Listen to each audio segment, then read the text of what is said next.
अगले प्रश्न की ओर देखते हैं। दो वृत्तों की त्रिज्याएं क्रमशः 8 सेंटीमीटर एवं 6 सेंटीमीटर है। उस वृत्त की त्रिज्या ज्ञात कीजिए जिसका क्षेत्रफल इन दोनों वृत्तों के क्षेत्रफलों के योग के बराबर है। प्रश्न को एक बार पुनः देख लेते हैं। दे रखा है दो वृत्तों की त्रिज्याएं क्रमशः 8 सेंटीमीटर एवं 6 सेंटीमीटर है। उस वृत्त की त्रिज्या ज्ञात कीजिए जिसका क्षेत्रफल इन दोनों वृत्तों के क्षेत्रफलों के योग के बराबर है। आशा करता हूँ प्रश्न को आप वीडियो को पॉज कर आप उसे कॉपी में लिख लेंगे। ध्यान रहे बच्चों, मैं जो कथन बोल रहा हूँ प्रश्न को हल कराते समय उन कथनों को आप लिखेंगे अपनी कॉपी में, और मैं केवल प्रश्न को कैसे हल करना है इसके बारे में सिखाऊंगा। संपूर्ण हल आपको अपने कॉपी में लिखना होगा। ठीक है, आगे बढ़ते हैं।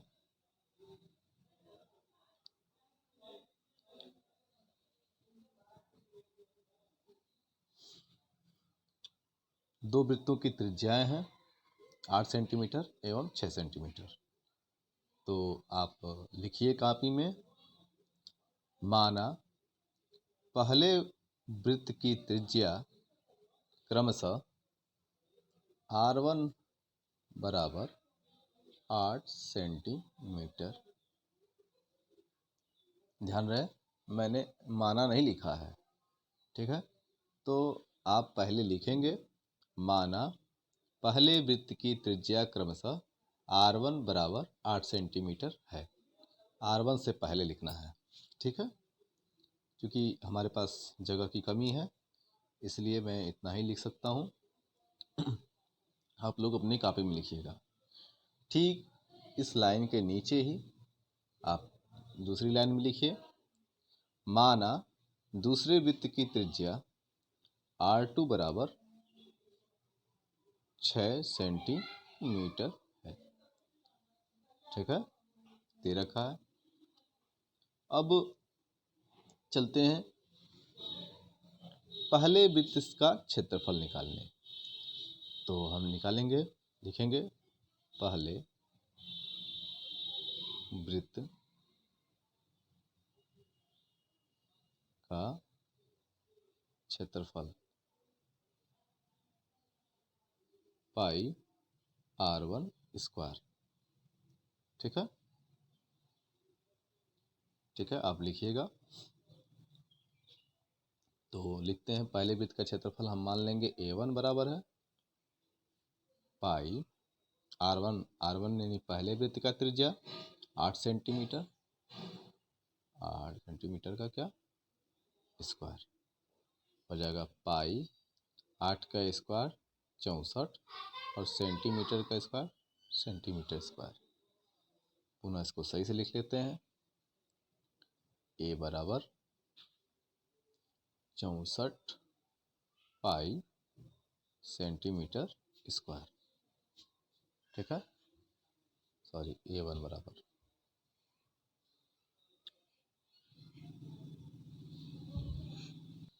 आगे बढ़ते हैं। दूसरे वृत्त की त्रिज्या के सहारे हम दूसरे वृत्त का क्षेत्रफल निकालेंगे। इसको A2 मान लेते हैं। A2 बराबर हो जाएगा पाई R2 का स्क्वायर। ठीक है, तो हम A2 बराबर लिखेंगे पाई R2 के जगह पर 6 सेंटीमीटर का क्या स्क्वायर। इस हिसाब से होगा 6 का स्क्वायर 36, ये पाई रहने दीजिए, और सेंटीमीटर का भी वर्ग हो जाएगा 36 पाई सेंटीमीटर स्क्वायर। इसका मान हो गया A2 का। कोई दिक्कत नहीं। चलिए अब हम प्रश्न की तरफ चलेंगे। प्रश्न में कहा है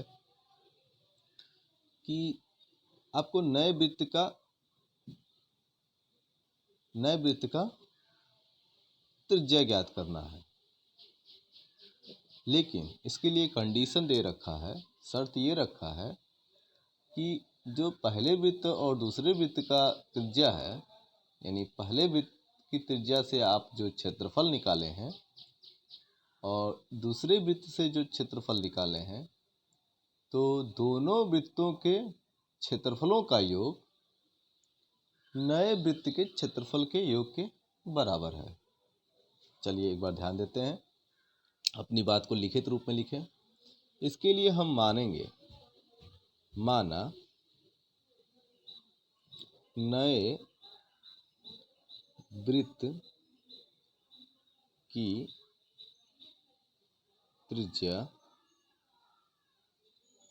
स्मॉल r है। ठीक है, कोई दिक्कत? इतना तो दिक्कत नहीं हो सकता कुछ। ठीक है, आगे बढ़ते हैं। तो नए वृत्त का क्षेत्रफल भी लिखिए। नए वृत्त का क्षेत्रफल बराबर पाई, क्योंकि त्रिज्या r माने हैं, उस हिसाब से क्या हो जाएगा, पाई r स्क्वायर। कोई दिक्कत नहीं। आगे फिर बढ़ते हैं प्रश्न के हिसाब से। बोला नए वृत्त का क्षेत्रफल, तो नए वृत्त का क्षेत्रफल कितना है, पाई r स्क्वायर। बोला है दोनों वृत्तों के क्षेत्रफलों के योग के बराबर है। तो पहले वृत्त का क्षेत्रफल कितना है, 64 पाई सेंटीमीटर स्क्वायर। फिर योग है दूसरे वृत्त का, वो कितना है, 36 पाई सेंटीमीटर का स्क्वायर। इन दोनों को जोड़ लें तो होगा पाई r स्क्वायर बराबर 100 पाई सेंटीमीटर स्क्वायर।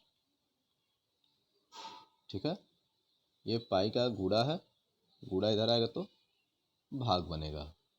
ठीक है, आगे बढ़ते हैं।